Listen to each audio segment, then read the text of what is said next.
중국의 소림광기라고 하는 그 유머 책이 있습니다. 그 책에 이런 이야기가 실려 있어요. 어떤 분이 마침 침대 하나를 새로 샀답니다. 집안에 들여놓고 보니까 너무 아름다운 침대예요. 그래서 자랑을 하고 싶은데 어떻게 자랑하나 하고 궁리를 했습니다. 한참 궁리를 하다가 내가 꾀병을 앓으면서 누워있으면 사람들이 병문안을 와가지고 침대를 보겠지 하고는 이제 꾀병을 하기 시작했습니다. 소문이 나니까 이웃 사람들이 병문안을 왔어요. 어느 날 어떤 사람이 이제 병문안을 오게 됐는데 그분은 그분대로 나름대로의 또 애로가 있었습니다. 왜냐하면 자기는 속바지를 하나 샀는데 이걸 어떻게 하면 자랑을 좀 할 수 있을까 하고 고민하는 사람이었어요. 마침 병문안을 와서 이제 방에 들어가자마자 그는 한 발을 침대 위에 탁 올려 걸치고 그 다음에 바깥에 있는 그 옷자락을 싹 들치면서 이렇게 인사를 했습니다. 아니 어디가 아프셔서 그렇게 거동을 못하고 누워 계십니까? 그랬더니 침대 구경시키려고 꾀병을 앓던 사람이 한숨을 쉬면서 하는 말이 내가 앓고 있는 병이나 댁이 앓고 있는 병이나 똑같은 병인 것 같습니다. 그랬답니다. 그 참 사람들에게는 이상한 심리가 있어요. 자랑하고 싶어하는 심리입니다. 이 세상에 자랑하고 싶은 것들이 오죽 많아요. 그 가운데서 특별히 사람들이 자랑을 잘하는 것이 네 가지가 있다고 하는데 하나는 인물 잘난 것, 그 다음에 또 하나는 자기 혈통, 그리고 자기의 지위, 또 하나는 남보다 좀 의롭게 산다, 선하게 산다, 양심적이다 하는 소위 경건에 관한 것, 이런 것들을 사람들이 특별히 자랑하기를 좋아한다고 합니다. 그 가운데서 마지막에 해당하는 이 경건, 특별히 종교생활 하시는 분들이 이 경건을 자랑하기 위해서 남보다도 특별히 선한 체하고 의로운 체하는 이것은 가장 질이 나쁜 자랑이라고 흔히들 말을 합니다. 예수님 당시에 바리새인들과 서기관들이 이렇게 좀 질이 좋지 못한 자랑을 하는데 특별했습니다. 유대나라에는 종교생활 하는 데 있어서 빼놓을 수 없는 세 가지 기본 요건이 있다고 모두 믿고 있었는데 첫째가 구제하는 것이요, 둘째가 기도하는 것이요, 셋째가 금식하는 것이었다고 합니다. 바리새인들과 서기관들은 이 세 가지에 있어서는 타의 추종을 불허할 정도로 철저했습니다.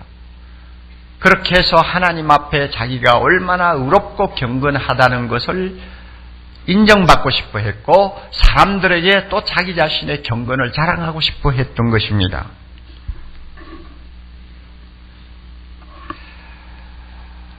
구제는 이웃 사람과의 관계에서 보여줄 수 있는 경건 행위 아닙니까? 기도는 하나님과의 관계에서 보여줄 수 있는 경건 행위고요. 금식은 자기 자신과의 관계에서 보여주는 경건 행위입니다. 얼마나 극기할 수 있느냐, 얼마나 절제할 수 있느냐를 보여주는 일종의 훈련이니까 그게 경건이 되지요. 그래서 이 세 가지를 철저하게 하면서 바리새인들과 서기관들은 그걸 은근히 사람들에게 자랑하기에 바빴습니다. 예수님의 오늘 본문 말씀, 특별히 1절부터 18절까지는 이 사실을 지금 지적하는 것입니다. 구제와 기도와 금식, 이 세 가지가 나쁜 것이 아닙니다.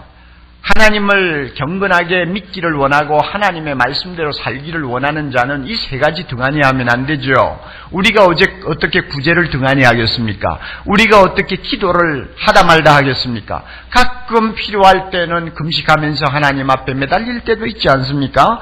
주님이 이 세 가지가 나쁘다, 이 세 가지를 할 필요가 없다 하는 말씀이 아니에요. 아니고 오늘 이 6장에서 특별히 주님이 지적하는 것은 동기가 안 좋다고 말입니다.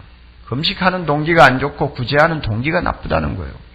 특별히 오늘 첫 번째로 주님이 지적하는 이 구제 문제, 주님이 보실 때는 아주 좋지 못한 마음 바탕이 그 구제에 깔려 있는 것을 주께서 알고 계셨습니다. 그래서 오늘 주님이 책망하시는 것입니다. 남의 이야기가 아니죠. 우리에게도 경건 생활을 은근히 자랑하려고 하는 마음들이 있잖아요. 그 가운데서 구제 문제, 글쎄요, 우리가 얼마나 구제를 하고 사는지는 모르지만 과연 주님이 인정할 만한 구제를 하고 사는 사람인지 우리 스스로가 오늘 말씀을 읽으면서 다시 한번 깊이 자기를 돌아볼 필요가 있습니다. 여러분, 구제가 뭡니까? 야고보 1장 27절에서 야고보가 가장 선명하게 또 확실하게 정의를 했습니다. 구제는 과부와 고아가 환난을 당할 때 돌아보아 주는 것이다, 이렇게 말했습니다. 다시 말하면 가난한 자, 병든 자, 고통당하는 자들을 외면하지 아니하고 돌보아주며 자기의 가진 것을 나누어 주는 것이 구제라고 했습니다. 그래서 이 구제야말로 하나님 아버지 앞에서 정결하고 더러움이 없는 경건이라고 그랬어요. 구제는 경건이라고 그랬습니다.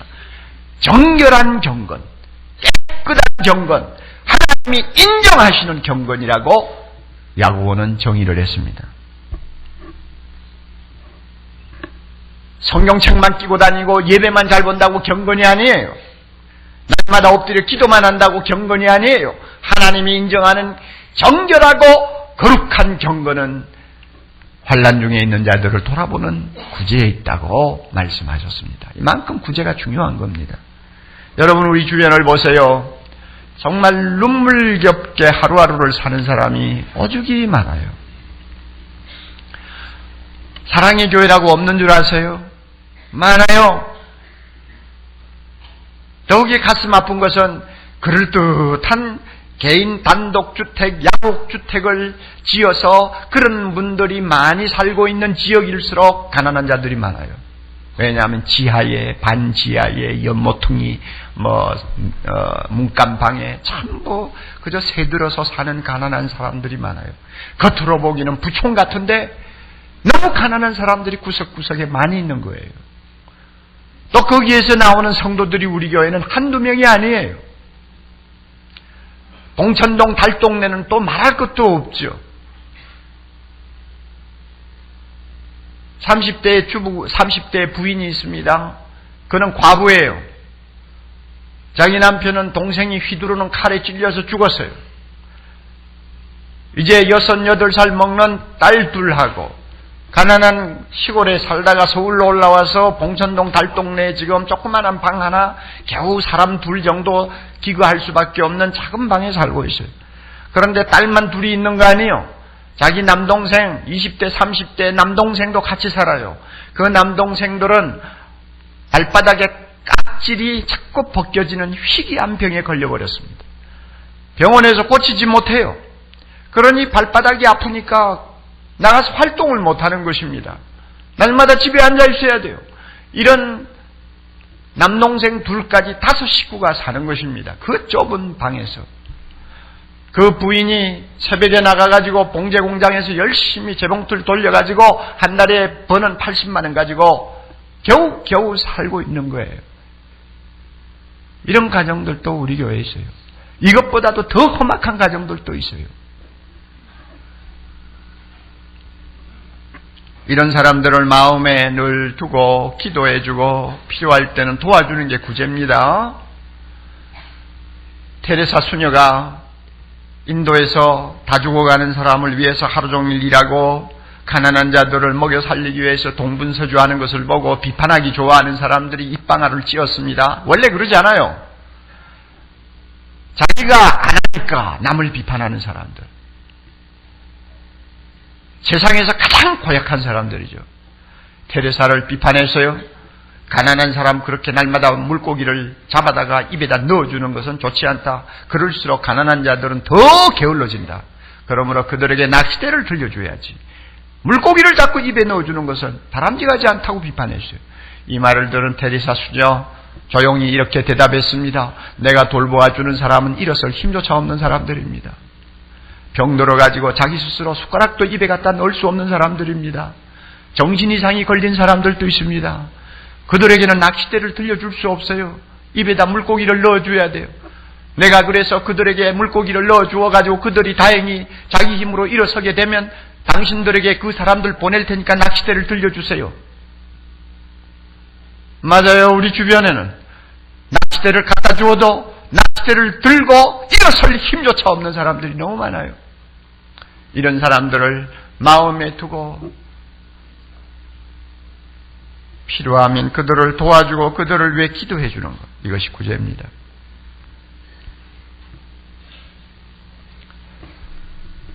여러분, 구약의 하나님 하면 어떤 이미지가 떠오릅니까?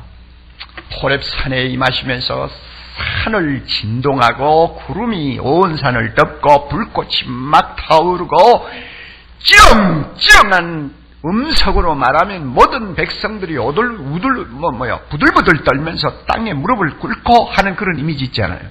구약의 하나님은 굉장히 무서운 하나님처럼, 공의로운 하나님처럼 우리가 이미지를 갖고 있습니다만은 그 하나님 배후에는 사랑과 자비가 강처럼 흐르고 있었죠. 그래서 구약의 하나님은 특별히 가난한 자들을 늘 염두에 두시고 이스라엘 백성들에게 자주 교훈하시는 것을 우리는 말씀을 통해 봅니다. 신명기 15장에 가면 특별히 가난한 자를 생각하시는 하나님의 심정이 그 내용이 그대로 담겨 있어요. 하나님이 이렇게 말씀하시네요. 15장 11절, 땅에서는 언제든지 가난한 자가 끝이지 아니하겠다고 전제하고 계십니다. 이스라엘 백성, 하나님이 택한 백성 가운데는 가난한 자가 하나도 없도록 하실 것 같은데 역시 세상인지라 가난한 자가 없어지지는 않는다고 그러네요. 그러면서 이스라엘 백성들에게 이렇게 권면합니다. 내가 네게 명하여 이르노니 너는 반드시, 잘 들으세요, 반드시 내 경내, 내 구역 안에 있는 내 형제의 곤란한 자와 궁핍한 자에게 내 손을 펼치니라. 반드시 가난한 자들에게 내 손을 펴라, 그 말이요. 가난한 자를 돌아보라, 그 말입니다. 구제하라, 그 말입니다. 반드시 구제하라고 그랬어요. 하나님이 이만큼 가난한 자들을 마음에 두고 계세요. 그래서 과부와 부하는 내 것이라고까지 심지어 말씀하십니다. 그뿐 아니에요. 면제년이라고 하는 특별한 제도를 만들어서 시행하게 하셨습니다. 여러분, 가난한 자가 세상을 살다 보면 쌓아놓은 거 없잖아요. 저금 통장 없어요. 그런데 어쩌다가 보면 가정에 우환이 덮칠 때가 있지 않습니까? 갑자기 식구가 아파요. 어떻게 하겠어요? 돈은 없고요. 그러니까 이웃집에 가서 사정사정해서 빚을 낼 수밖에 없지 않습니까? 빚 내가지고 병든 집안 식구 고쳐야죠. 그래가지고 빚지고, 어떤 때는 가뭄이 들어가지고 1년 내내 일거리가 없어요. 요사이 말로 말하면 실직당했어요. 어떻게 하겠어? 먹고 살아야 될 거 아니에요. 그러니까 남의 집에 가서 정말로 애걸복걸 해가지고 빚 좀 얻어가지고 식구들 먹여 살리는 거예요. 자, 이렇게 저렇게 해서 가난한 자들이 빚을 지게 되면은요, 사실 빚을 갚을 능력이 있느냐 하면 능력이 전혀 없어요. 자꾸 빚만 쌓이는 거예요. 이렇게 한 5, 6년 빚이 쌓이다가 보면 그 다음에는 체주가 가만히 안 두지요. 빚을 안 갚으니까.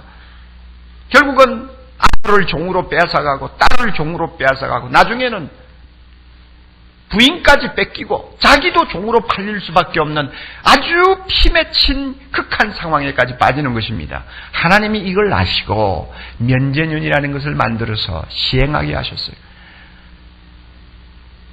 빚을 진 사람이 7년이 되면, 면제년이 되면 반드시 그 빚을 전부 탕감해 주는 것입니다. 얼마나 졌든지 간에 더 이상 받지 않도록 하는 것입니다. 그래서 가난한 자가 숨을 쉬도록 만들었어요. 이스라엘 백성에게 이 제도를 만들어 주셨어요. 나중에 고약한 이스라엘 백성들이 이 제도를 실행하지 않았어요. 그래가지고 가난한 자가 얼마나 고통을 당했는지 모릅니다. 그래가지고 그 땅이 저주받은 거 아니에요. 그만큼 하나님은 가난한 자들을 생각하십니다. 신명기 15장 10절, 너는 반드시 그에게 구제할 것이요 구제할 때는 아끼는 마음을 품지 말 것이니라. 그렇게만 하면 내 하나님 여호와께서 내 범사와 내 손으로 하는 바에 내게 복을 주시리라. 가난한 자를 돌보라. 그러면 내가 너에게 복을 주마. 하나님의 약속이었습니다. 그런데 여러분, 신약의 하나님을 우리가 생각할 때는 어떤 이미지가 듭니까? 저 천상에 있는 영광의 보좌를 스스로 포기하시고 이 세상에 직접 찾아오신 하나님을 우리는 생각하지 않아요? 예수님이세요. 우리의 눈높이로 내려오신 하나님.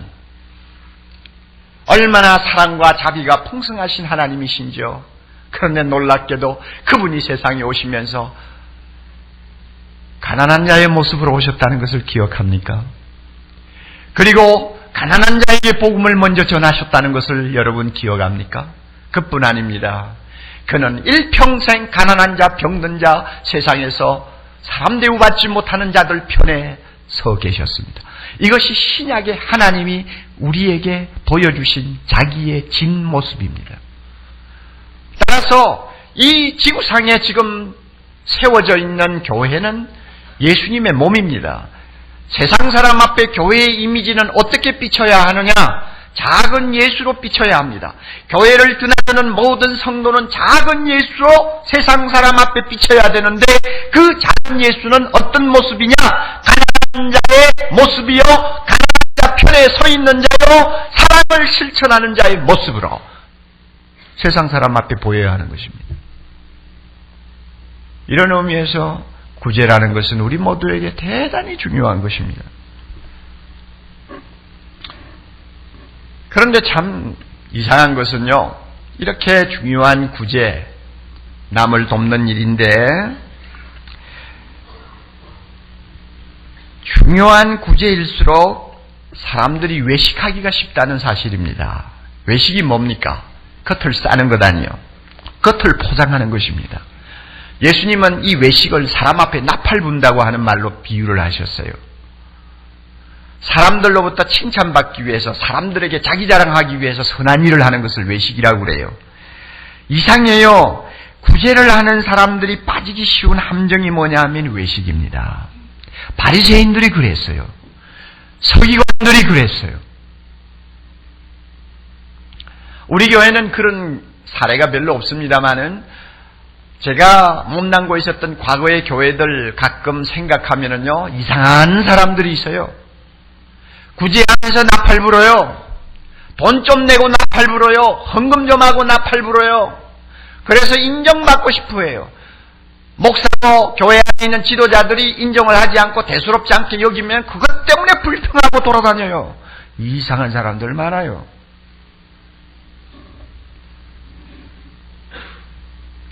심지어 부자들이 뭐 좀 헌금을 하고 구제를 할 때도 텔레비나 아니면은 신문에 자기 이름이 난다고 하면은 남보다도 앞장서서 하지만은 그렇지 않은 경우에는 잘 안 해요. 칭찬받아야 하는 거예요. 그리고 이 구제는 세상 사람들이 인정하는 가장 최고의 선입니다. 구제 좀 했다면 세상 사람도 뿅 하고 가요. 성자로 치고 성자로 대우를 할 수 있어요.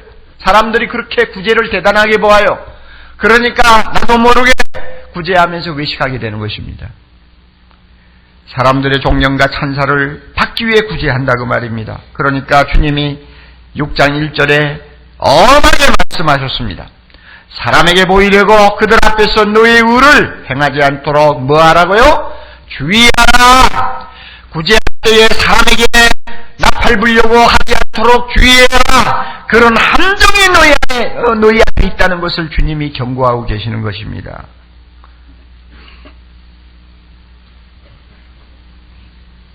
우리 마음에 베개 하나라도 이런 외식의 근성이 남아있으면 이 시간 성령께서 저나 여러분의 마음속에서 이 잘못된 것들을 다 청소해 주시기를 바랍니다. 안 되는 거예요. 이거는 나쁜 거예요. 야곱의 말대로 하면 이거는 정결한 경건이 아니요, 이거는 구리대나는 경건이요, 외식하는 구제는 불결한 경건이요, 하나님이 보실 때에 얼굴을 돌리시는 경건입니다. 이렇게 외식을 하면서 사람들로부터 칭찬을 받고 존경을 받으면요, 하나님의 상을 잃어버린다고 말씀합니다. 하나님은 그 구제를 하는 사람에게 다 상 준다고 하시지 않고 하나님의 마음에 드는 구제를 하는 사람에게만 상을 주신다고 그래요. 4절에 특별히 내 구제함이 은밀하게 하라. 은밀한 중에 보시는 너희 아버지가 갚으시리라. 상 주신다 하는 말인데요. 은밀하게 하나님만 알 수 있도록 구제를 할 때 하나님이 그 구제를 좋아하시고, 하나님이 고개를 끄덕끄덕 하시고, 하나님이 그 구제를 마음에 담아 기억하고 계신다는 말입니다. 그래서 언젠가 하나님이 불러서 상 주신다는 거요. 하나님이 은근히 알아주는 일이면 얼마나 신나겠어요. 여러분 한번 이렇게 상상해 보세요. 자부를 둘 가진 시아버지가 계십니다. 그런데 큰 자부는 그런대로 아들이 잘 벌어서 잘 사는데, 두째 자부는 아들이 그저 잘 벌지 못해서 늘 가난하고 쫓겨요. 늘 아버지는 작은 아들 그 어려운 생활 때문에 마음 아파합니다. 그런데 큰 자부가 남모르게 자기 동서를 돕는 거예요. 동서를 불러서 위로하고 남모르게 뭘 갈라먹고, 필요할 때는 또 돈도 좀 보태주고 애들 학비도 좀 주고, 남모르게 큰 며느리가 자기 동서에게 자꾸 그렇게 해주는 것입니다. 시아버지는 모른 채 합니다마는 다 알고 있어요. 다 알고 있어요. 그리고 그 큰 며느리의 아름다운 모습을 마음에 담고 있어요.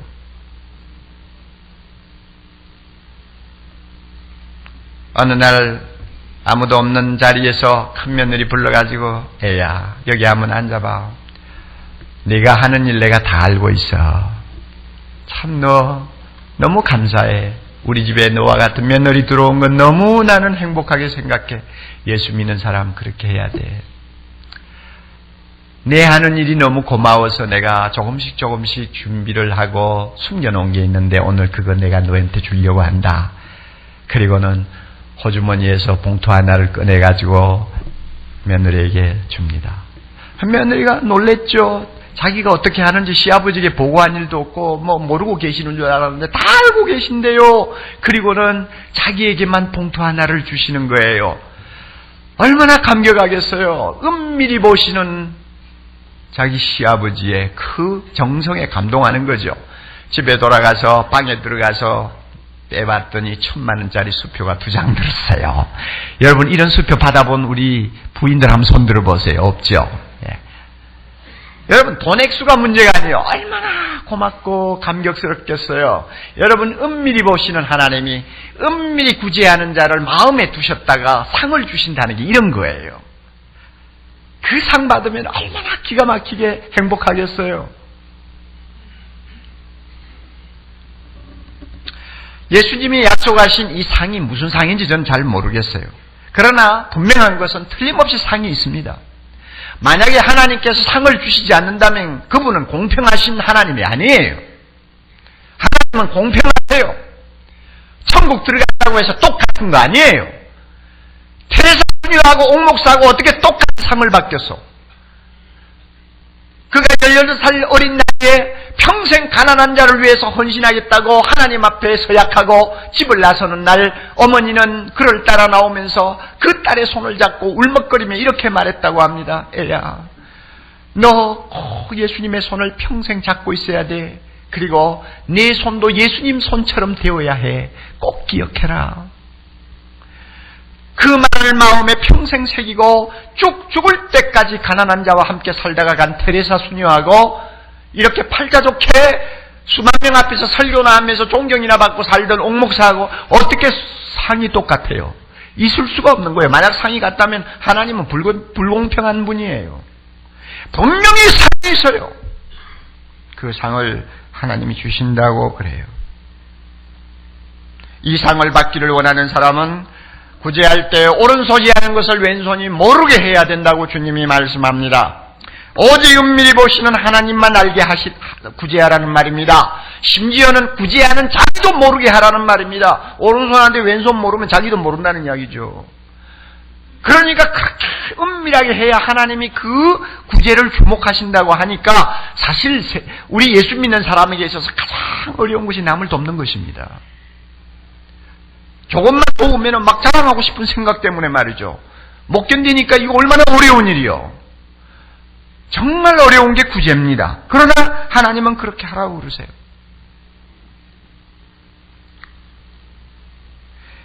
왼손이 모르게 구제하는 것, 여기에는 두 가지의 암시적인 의미가 들었습니다. 첫째는요, 동기가 깨끗해야 된다는 것입니다. 도대체 누구를 위한 구제입니까? 하나님을 위한 구제입니까? 아니면 가난한 자를 위한 구제입니까? 아니면 나를 위한 구제입니까? 누구냐? 누구의 구제냐? 누구를 위한 구제냐? 그 말입니다. 동기가 순수해야 돼요. 은밀히로시는 하나님이 기뻐하시니까 기쁘게 구제한다면 그 구제는 아름다운 동기, 순수한 동기, 깨끗한 동기를 가진 구제입니다. 하나님이 기억하십니다. 그러나 은근히 나 자신을 위한 어떤 생각을 가지고 구제합니까? 내가 구제 좀 많이 해야 사람들이 인정해 줄 거 아니야. 교회에서도 내가 구제 많이 한다는 소문나면 뭐 권사도 시켜주고 장로도 시켜줄지 모르지 않느냐. 은근히 그래서 자기 의를 자랑하고 자기 선을 자랑하기 위해서 했다? 여러분, 집을 팔아서 구제해보세요. 하나님이 그 구제 인정하시나? 벌써 동기가 냄새가 나는데요. 또 하나 중요한 의미가 있습니다. 왼손이 모르게 하는 구제는 어떤 것이냐? 다 잊어버리는 구제입니다. 내가 누구에게 얼마 줬다고 일기장에 써놓을 필요가 없어요.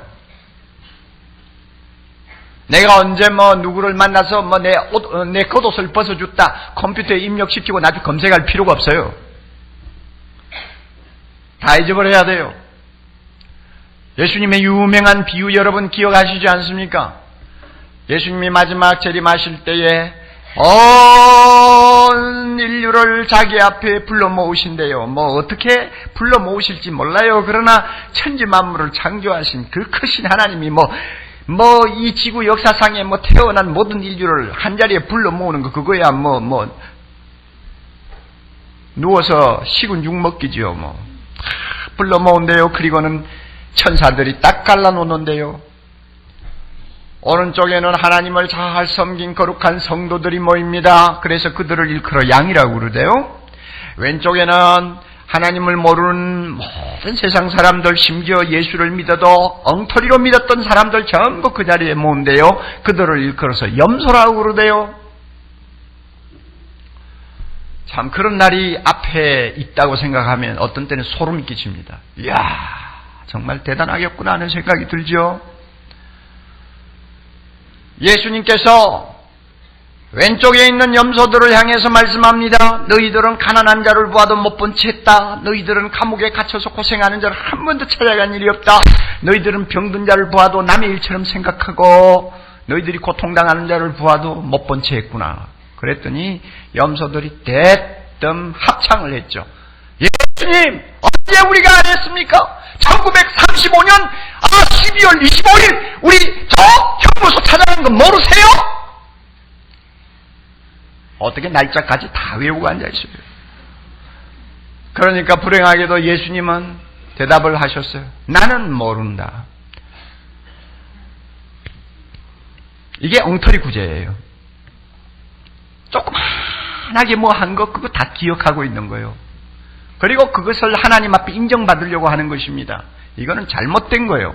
자, 오른쪽에 있는 양 보고 말씀합니다. 너희들은 가난한 자를 부지런히 찾아보았구나. 감옥에 갇힌 자를 불쌍히 여겼구나. 병든 자를 위해서 너희들이 많은 희생을 했구나. 감사하다. 너희들이 1985년도 1월 31일 날 저 서대문 형무소 찾아간 거 내가 잘 기억한다. 양들이 깜짝 놀랐어요.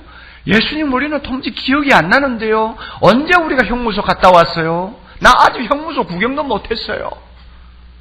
아무것도 모르는 거예요. 그런데 예수님 뭐라고 그럽니까? 나는 다 알고 있다. 이게 진짜 구제예요. 왼손이 모르게 하는 구제는 해놓고 잊어버리는 것입니다. 이게 참 구제입니다. 최근에 미국 대통령 취임식을 했지 않습니까? 89세 잡수는 그 전 대통령 레이건이 자기 응접실에서 그 대통령 취임식 장면을 처음부터 끝까지 다 지켜보았다지요. 그런데 놀라운 것, 자기가 과거에 그 취임식을 했다는 것 전혀 기억 못한대요. 자기가 대통령이었다는 것도 기억을 못한대요. 여러분, 알츠하이머 병이라고 소위 노인 치매성 병 있잖아요. 참 얼마나 재미있어요. 제가 그 기사를 읽으면서 맞았어. 하나님 앞에 우리가 무슨 작은 선을 행한다든지 구제를 할 때 알츠하이머 병을 앓는 것이 가장 이상적이다. 해놓고 하나도 기억이 안 나는 거요. 모르는 거요. 얼마나 참 복이 많아요. 여러분 그렇잖아요. 누구만 기억하면 됩니까? 예수님만 기억해 주시면 되는 거요. 그러므로 나는 철저하게 잊어버리자는 겁니다. 잊어버려요. 그렇게 할 때 하나님이 영광을 받으십니다.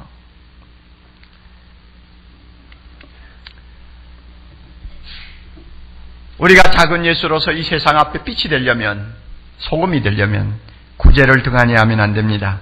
여러분이 드리는 헌금 중에 상당수가 가난한 이웃을 돕는 데 쓰이고 있다는 사실을 믿으시기 바랍니다.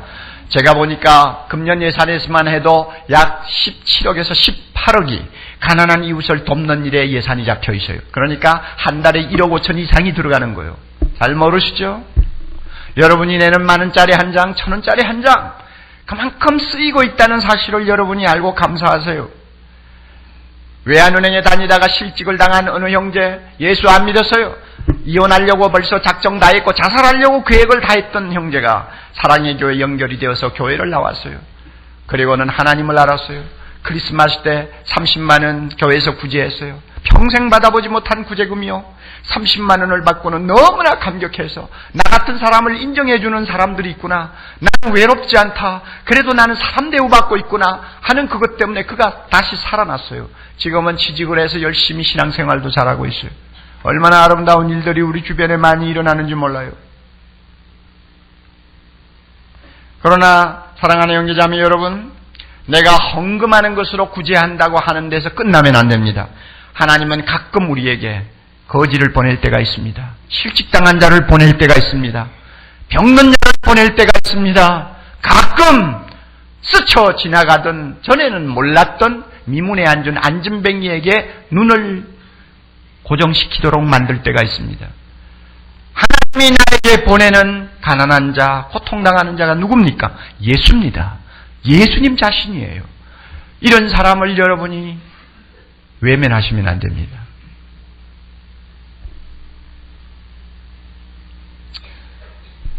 부자라고 해서 다 구제하는 거 아닙니다. 내가 돈 좀 모으면 구제하지. 새빨간 거짓말입니다. 돈 모아서 구제해요? 텔레비에 광이나 내라고 한다면 신문에 대문짝만한 이름이나 낸다고 하면은 몇 푼 낼지 모르지만 여러분 돈 생기면 내가 구제하겠다 하고 실천하는 사람이 몇 사람이나 있어요. 시카고 투리분지에서 갤럽 조사를 수년 전에 한 일이 있어요. 여러분 1년에 $10,000 수입이면 미국에서는 이거 빈민층입니다. 한 달에 $1,000불도 못 버니까 빈민층이죠. 그런데 그렇게 저소득층에 속한 사람들이 1년 동안 구제를 하기 위해서 내는 돈이 자기 수입의 4.3%라고 합니다. 그래서 430불이래요. 뭐 그게 얼마나 되는지 안 되는지는 모르지만 그런 대로 가난한 가운데서도 이웃을 생각하고 있다는 이야기입니다. 그런데 5만 불 이상 받는 사람 고소득층의 경우는 어떤지 아세요? 자기 소득의 1.3%밖에 내지 않아요. 그래서 겨우 600불 낸대요. 600불. 10,000불 미만의 사람들이 내는 비율대로 한다면 적어도 2,200불은 내야 되는 거예요.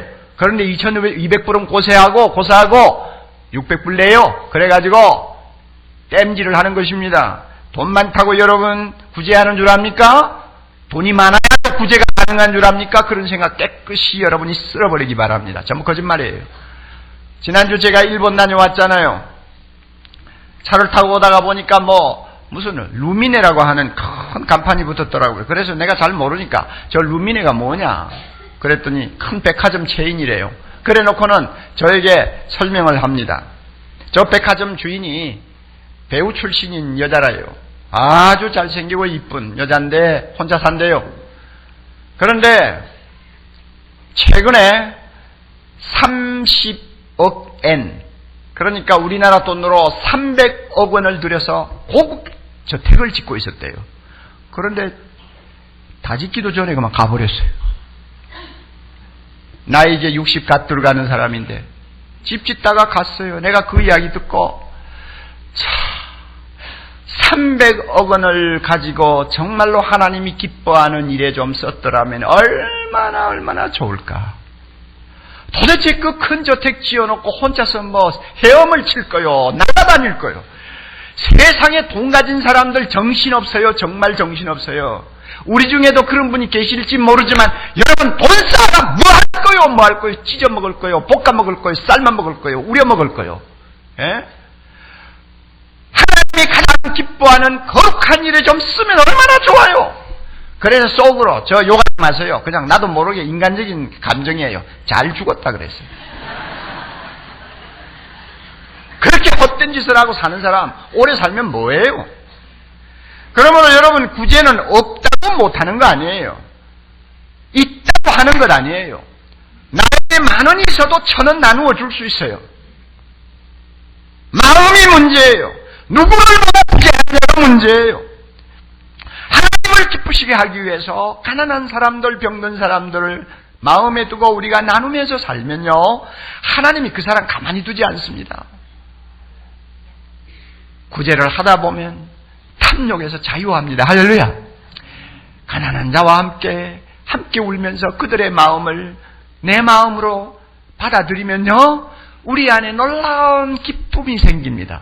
하나님의 사랑의 샘이 솟습니다. 한번 해보세요. 내가 움켜쥐고 있으면은 염려와 고민과 갈등밖에 없습니다. 그러나 좀 나누어 줘보세요. 기쁨이 생깁니다. 돈으로부터 자유하는 해방감이 있습니다. 마음에 놀라운 평화가 찾아옵니다. 하나님이 주시는 선물이에요. 요새 사람들 돈이 없어 병들고 망하나요? 아니요. 마음의 진정한 평화와 기쁨이 없어서 병들고 망하고 잠 못 자고 고통하는 거 아닙니까, 여러분?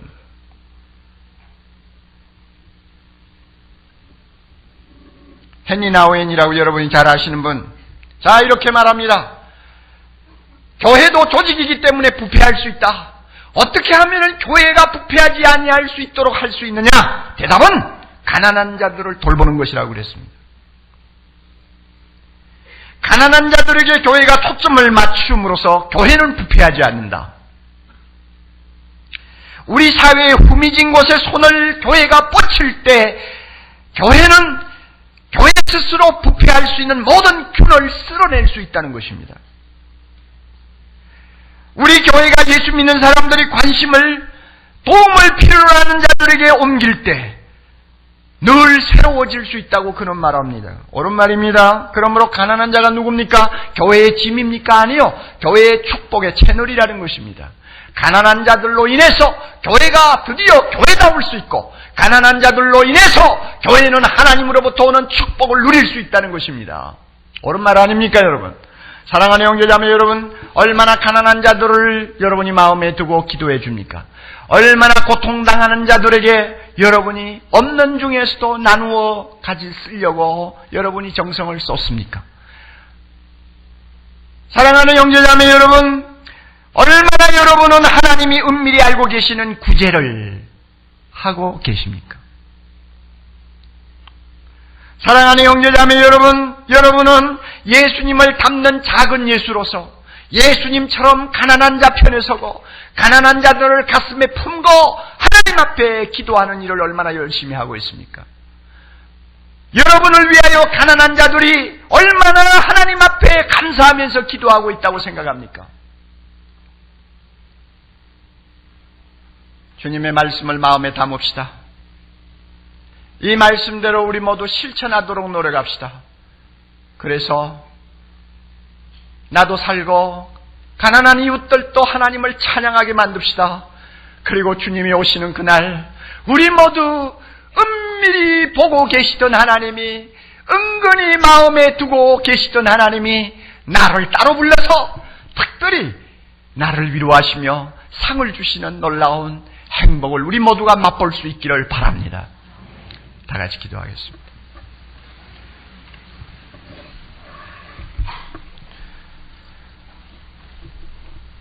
자비로우신 하나님 아버지, 놀라운 말씀 우리에게 주셨습니다마는 우리가 감당하지 못하는 것 용서하여 주시기를 원합니다. 하나님, 우리 모두 주님 말씀대로 은밀히 보시는 하나님 앞에 가난한 자를 생각하게 하시고 우리의 가진 것을 나눌 수 있도록 축복해 주시옵소서. 오늘 한국 사회가 왜 이렇게 고통하고 멍들어가고 하나님이여 병들어가고 있습니까? 가진 자들이 너무나 횡포가 심하기 때문입니다. 우리 예수 믿는 사람들 주님의 마음을 가지고 이웃을 먼저 생각하는 은혜를 주시고 우리를 통하여 가난한 자들이 살맛나는 세상이 되도록 축복해 주시며 오른손이 하는 거 왼손이 모르게 진실한 구제를 함으로써 하나님이 알아주는 우리 교회 성도들 되도록 축복해 주시옵소서. 황금위원 그 자리에 일어서십니다. 자비로우신 하나님 아버지, 우리에게 주신 것 너무 많습니다. 구원을 주신 것 감사하오며 가정을 주신 것 감사하오며 이만한 건강 주시고 일용할 양식 주신 것 너무 감사하오며 교회를 주셔서 우리가 이른 아침부터 준비하고 주님 앞에 나와 예배할 수 있도록 인도해 주신 것 감사하오며 하나님 문제가 많지만은 우리나라를 주신 것 감사합니다. 아버지 하나님, 또 우리에게 필요한 것을 때때로 공급해 주시고 우리의 심령을 주께서 은혜로 채워주심을 감사합니다. 주님이 주신 많은 은혜 너무 고마워서 정성을 다해 주 앞에 드립니다. 우리의 드리는 헌금 받으시옵소서. 11조도 받으시고 하나님 아버지 주일 헌금도 받으시고 감사 헌금도 받으시고 또 특별한 이유로 내는 헌금들도 받으시오. 주님이 영광을 홀로 거두시옵소서. 하나님, 우리 중에 너무나 실직으로 인해 고통하는 가정들, 또 하나님 환자를 가정에 두고 날마다 눈물로 주님 앞에 부르짖는 형제자매들 많이 있습니다.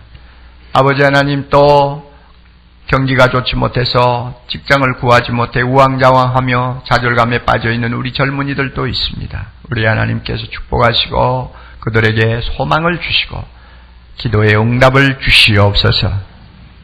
추운 겨울 군문에서 고생하는 우리 젊은이들, 또 경찰로 수고하는 많은 젊은이들을 축복하시고 위로해 주시옵소서. 예수님 이름으로 기도하옵나이다. 아멘.